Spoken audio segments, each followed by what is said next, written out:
అందరికీ నమస్తే అండి. ఆస్తుల కోసం రోడ్డెక్కారు. పరస్పరం బూతులు తప్ప మిగిలినవన్నీ మాట్లాడుకున్నారు. బూతులు తిట్టుకోలా, కానీ మిగిలినవన్నీ మాట్లాడుకున్నారు. బౌన్సర్లను పెట్టుకొని ఒకరి మీద ఒకరు అటాక్ చేసుకునే ప్లాన్ చేశారు. ఆల్మోస్ట్ కొట్టుకునే వరకు వెళ్ళారు. ఇంటి గేట్ ముందు గొడవలు చేశారు. ఇళ్ళ లోపలికి వెళ్ళారు, కొట్టుకున్నారు, దాడులు చేసుకునే ప్రయత్నం చేశారు. అసలు రచ్చ వర్స్ట్ సీన్స్, వర్స్ట్ సిచ్యుయేషన్స్, విపత్కర పరిస్థితులు, చెత్త సంస్కృతి. ఇదంతా ఎవరి గురించి చెప్తామో మీకు తెలిసే ఉంటుంది. మోహన్ బాబు గారి ఫ్యామిలీ, మంచు విష్ణు అండ్ మనోజ్, ఈ ఇద్దరు అన్నదమ్ముల మధ్య జరుగుతున్న గొడవ ఇప్పుడు రచ్చకెక్కింది, సోషల్ మీడియాకి ఎక్కింది. కుటుంబంలో 4 గోడల మధ్య, నిజానికి ఈ కుటుంబంలో జరుగుతున్న గొడవలు ఇద్దరు అన్నదమ్ములు ఉంటే ఇద్దరు అన్నదమ్ములకి తండ్రికి మధ్య జరగాలి, తల్లిదండ్రులకి అన్నదమ్ములకి మధ్య జరగాలి, ప్లస్ ఇంటి భార్యలకు పిల్లలకు కూడా తెలియకూడదు అంటారు సాధారణంగా. సరే, తెలిసిన ఇంటి గడప దాటి బయటకు రాకూడదు అంటారు. గడప దాటి బయటకు వచ్చి ఆ స్టాఫ్ వరకు తెలియడం మరో ఎత్తు. కానీ అది దాటిపోయి మీడియాకెక్కి, రచ్చకెక్కి, సోషల్ మీడియాకెక్కి, సోషల్ మీడియాలో కుక్క అనుకునేంత వరకు వెళ్ళారు. ఇంకంతకన్నా చెత్త, ఇంతకన్నా దిగజారడం ఇంకేమైనా ఉంటే మేబీ నెక్స్ట్ లెవెల్కి కూడా వెళ్తారేమో. మరి దీని ఫెయిల్యూర్ ఎవరిది? దాదాపుగా 40 ఏళ్లకు పైగా సినీ రంగంలో ఆయనకు చరిత్ర ఉంది. మోహన్ బాబు గారికి అద్భుతమైన నటుడు, మంచి సినిమాలు ఇచ్చారు. ఆయన కంఠం వింటే, ఆయన డైలాగ్ డెలివరీ చేస్తే గూజ్ బంప్స్ వచ్చే సీన్లు కొన్ని ఉన్నాయి.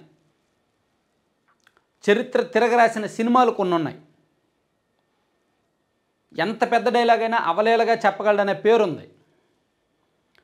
తెలుగు సినీ రంగంలో పెద్ద హీరోల పోటీని తట్టుకొని ఇండస్ట్రీ హిట్లు ఇచ్చిన రికార్డు ఉంది. అవన్నీ ఇప్పుడు చరిత్ర మాత్రమే. బహుశా మోహన్ బాబు గారు ఆ చరిత్ర మొత్తం ఇక చెదలుపట్టినట్టే, చిరిగిపోయినట్టే. ఆయన పరువు నడివీధిలో వేలాడుతున్నట్టే. ఆయన పరువు ప్రతిష్టలు నడివీధిలో ఉరి కంబం ఎక్కుతున్నట్టే.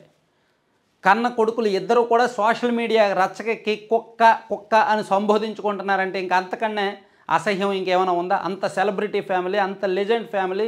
ఆయన లెజెండరీకి సెలబ్రిటీకి తేడా చెప్పి ఎవరు లెజెండు ఎవరు సెలబ్రిటీ అని తెలుగు సినీ రంగాన్ని ప్రశ్నించి ఇప్పుడు ఈ పరిస్థితుల్లో ఉన్నారనమాట.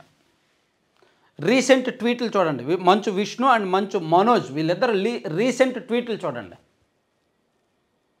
వీళ్ళ ఫ్యామిలీ గురించి ఎవరైనా ఏమైనా కామెంట్ చేస్తే వీళ్ళు కోర్టులో నోటీసులు ఇస్తారు, పోలీస్ కేసులు పెడతారు. మరి ఇప్పుడు అవకాశం ఇచ్చింది మీడియాకి, సోషల్ మీడియాకి అవకాశం ఇచ్చింది వీళ్ళేగా. మంచు విష్ణు గారేమో ఒక పోస్ట్ చేశాడు. సింహం అవ్వాలని ప్రతి కుక్కకి ఒక కోరిక ఉంటుంది, కానీ వీధిలో మొరగడానికి సింహం, అడవిలో గర్జించడానికి తేడా ఉంటుంది అని చెప్పేదో సమ్ రౌడీ సినిమాలో మోహన్ బాబు గారి డైలాగ్ని ఆయన పోస్ట్ చేశాడు. దానికి కౌంటర్గా మనోజ్ ఇంకో పోస్ట్ చేశాడు. రెబల్ స్టార్ కృష్ణంరాజు గారిలాగా మంచి కన్నప్ప సినిమా తీయాలని అందరికీ ఉంటుంది అని చెప్పి ఆయన ఏం పోస్ట్ చేశాడంటే, కన్నప్పలో రెబల్ స్టార్ కృష్ణంరాజులాగా సింహం అవ్వాలి అని ప్రతి ఫ్రాడ్ కుక్కకి ఉంటుంది, ఈ విషయం నువ్వు ఇదే జన్మలో తెలుసుకుంటావు అని చెప్పి ఆయన విష్ణువుని ఉద్దేశించి కౌంటర్ ఇచ్చాడు. ఇంకా అంతకుమించి అన్నదమ్ములు ఇద్దరు నువ్వు కుక్క అంటే నువ్వు కుక్క, నువ్వు వచ్చే జన్మలో తెలుసుకుంటావు, నువ్వు ఈ జన్మలో తెలుసుకుంటావు, కౌంటర్. అలాగే మరో పోస్ట్ కూడా చూడొచ్చు. అంటే వీళ్ళు మేబీ తర్వాత మంచు మనోజ్ ఇంకోటి పోస్ట్ ఏంటంటే, విస్మెత్ you are too cute, let sit and talk man to man, keep women dad staff and sugar out of this, what say. అంటే వాళ్ళు వీళ్ళు ఏమొద్దు, నువ్వు నేను ఎదురెదురుగా కూర్చొని మాట్లాడుకుందాం, నేను వస్తా, నేను సింగిల్గానే వస్తా, నువ్వు రా, కూర్చొని మాట్లాడుకుందాం, నేను రెడీ, నువ్వు రెడీనా అని social media వేదికగానే, Twitter వేదికగానే Manchu Manoj తన అన్నను ప్రశ్నించారు. అంటే ఇంకా మనం చెప్పడానికి దీని మీద ప్రత్యేకంగా అనలైజ్ చేయడానికి పాయింట్ టు పాయింట్ మనం చెప్పాల్సిన అవసరం లేదు. చెప్పే కొద్దీ ఆ ఫ్యామిలీ చరిత్ర చిరిగిపోద్ది, కానీ మరీ అసహ్యకరమైన విషయాలు ఉంటాయి. కానీ ఒకటి నేను చెప్పదలుచుకున్నా, మోహన్ బాబు గారు యాజ్ ఎ ఫాదర్ ఫెయిల్ అవుతున్నారు.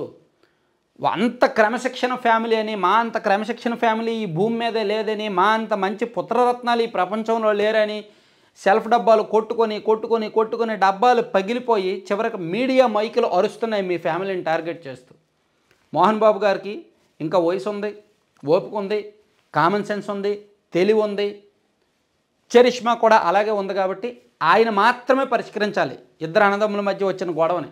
ఆస్తి కోసం వచ్చిందా, ఈగో వలన వచ్చిందా, లేదా ఇంట్లో ఆడవాళ్ళ వలన వచ్చిందా, లేదా ఇంకేమైనా కారణాల వలన వచ్చిందా అనేది మోహన్ బాబు గారి కంటే ఇంకెవ్వరికీ బాగా తెలియదు. ఆయనకు కారణాలు తెలుసు, పరిష్కారాలు తెలుసు. సో ఆయన మాత్రమే దీన్ని కూర్చోబెట్టి సాల్వ్ చేయగలరు. వదిలేస్తే ఇంకా అంతకుమించి కేసులు పెట్టుకుంటారు, కొట్టుకుంటారు, ఇంకా అంతకుమించి వెళ్ళొచ్చు. ఆల్రెడీ కేసులు పెట్టుకునే వరకు వెళ్ళింది, కొట్టుకునే వరకు వెళ్ళింది, సోషల్ మీడియా రచ్చకెక్కి కుక్క అనుకునేంత వరకు వెళ్ళింది. రేపు పొద్దున ఇంకెక్కడికి వెళ్తుంది? ఆస్తుల కోసం ప్రాణాలు తీసుకున్న అన్నదమ్ములు అని మనం చాలా సందర్భాల్లో చూసుకున్నాం. సో ఇది అక్కడ వరకు వెళ్ళకూడదని కోరుకోవాలి. సో ఇక్కడితో ఆగాలి, దీన్ని ఒక శాంతియుతంగా పరిష్కరించాలి అంటే మోహన్ బాబు గారి చేతుల్లోనే ఉంది. ఆయన విజ్ఞత, ఆయన సంస్కారం, ఆయన అనుభవం, ఆయన పాఠాలు, ఆయన జీవిత పాఠాలు ఎక్కడికి పోయాయి? ఎందుకు అంత పార్షియల్గా ఆలోచించాలి? ఎవరి వైపు న్యాయం, ఎవరిది అన్యాయం? కూర్చోబెట్టి మాట్లాడితే, కాస్త ఓపిక ప్రదర్శిస్తే, కాస్త విజ్ఞత ప్రదర్శిస్తే మేబీ ఇది పెద్ద సమస్య ఏమీ కాబోదు. లేకపోతే మోహన్ బాబు గారి చరిత్ర అంటే ఆయన ఒక ఫెయిల్యూర్ ఫాదర్గా మిగిలిపోతారు. Thank you.